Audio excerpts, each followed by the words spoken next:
আজকে আমরা অটোক্যাড সফটওয়্যারে সিঙ্গেল একটা বেডরুম ডিজাইন শিখাবো। রেক্ট্যাঙ্গেল নেবেন, আর এসি রেক্ট্যাঙ্গেলের শর্টকাট। এখন এটা কোন লেয়ারে? অবশ্যই অল লেয়ারে হবে। আর এসি এখান থেকে 12 ফিট অবশ্যই কমা দিবেন, এদিকেও 12 ফিট।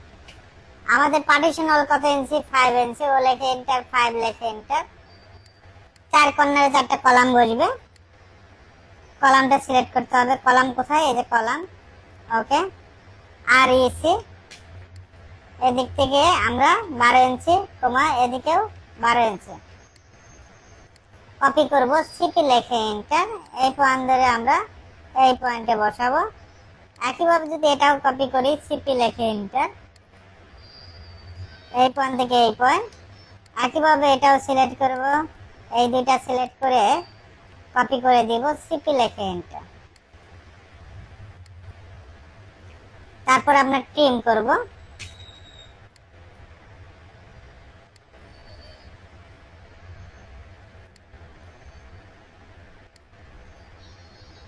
ওকে, এখানে একটা ডোর দিতে হবে। আমরা ডাবল ডোর ইউজ করব। এল লেখে এন্টার। এই পয়েন্ট থেকে এই পয়েন্ট অফসেট 6 ফিটের ডাবল ডোর দেব, 3 ফিট। এদিক থেকে 3 ফিট, এদিক থেকে 3 ফিট। তারপর ট্রিম করে দেব, টিআর লেখে ডাবল এন্টার।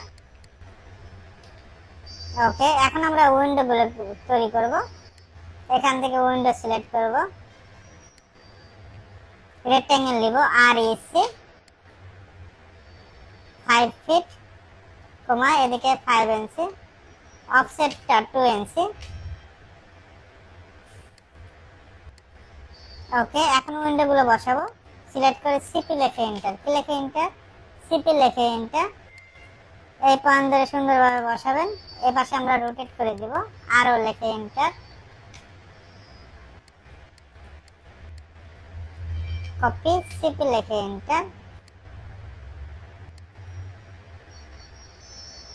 ওকে, এভাবে চাইলে খুব সহজেই আপনি সিঙ্গেল বেডরুম ডিজাইন করতে পারবেন।